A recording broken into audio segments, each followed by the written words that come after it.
খাগড়াছড়িতে মারমা কিশোরীকে গণধর্ষণ এবং প্রতিবাদকারী বিচার প্রার্থীদের উপরে হামলা ও হত্যা প্রতিবাদ এবং বিচারের দাবিতে বাংলাদেশ মহিলা পরিষদ আয়োজিত আজকের এই মানববন্ধনের সংগ্রামী সভাপতি বাংলাদেশ মহিলা পরিষদের সভাপতি ডাক্তার ফৌজিয়া হোসেন, উপস্থিত প্রিয় সহকর্মীবৃন্দ, পথচারীবৃন্দ, গণমাধ্যমের ভাই এবং বোনেরা,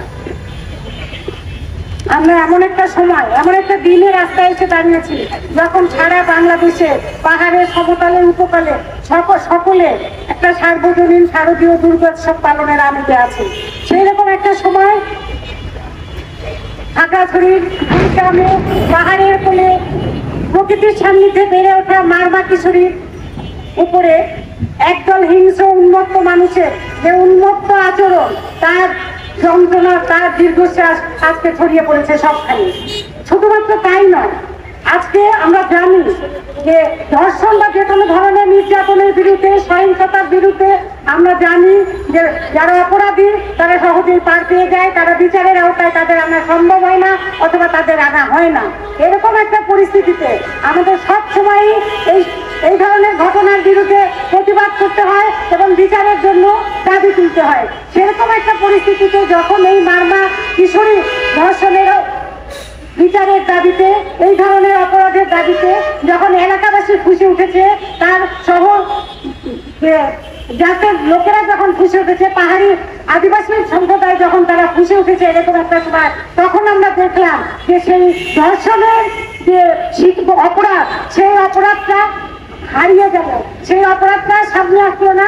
সেই যারা অপরাধের প্রতিবাদকারী, আন্দোলনকারী, তাদের উপরে আমাদের রাষ্ট্রীয় আইন শৃঙ্খলা বাহিনী যে কোনো জুজুর ভয় দেখিয়ে সবসময় যে কথা যেভাবে তারা বলে থাকে সেইভাবে তারা কিন্তু তাদের উপরে আক্রমণটা চালালো এবং আমরা দেখলাম যে কিভাবে তাদের মানবাধিকার লঙ্ঘন করা হলো।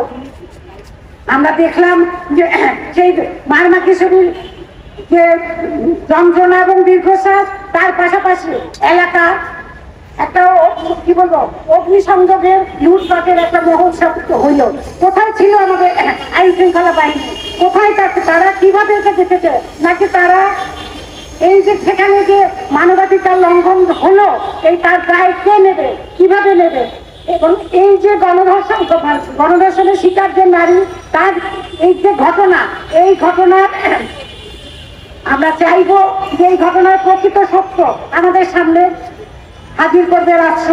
কেননা বিভিন্ন সময় বিভিন্ন রকমের বয়ান আমরা শুনে থাকি, বিভিন্ন রকমের কারণ আমাদের বলানো হয়, বিভিন্ন রকমের জুজুর ভয় দেখিয়ে আমাদের কাছে বিভিন্ন রকম প্রতিবেদন পেশ করা হয়, উপস্থাপন করা হয়। সুতরাং আমরা আশা করব যে এই ঘটনার প্রকৃত সত্য সেটা উদ্ঘাটন করা হবে এবং যথাযথভাবে যারা ধর্ষণের সঙ্গে জড়িত তাদের বিচার করা হবে এবং একই সঙ্গে যাদের উপরে প্রতিবাদ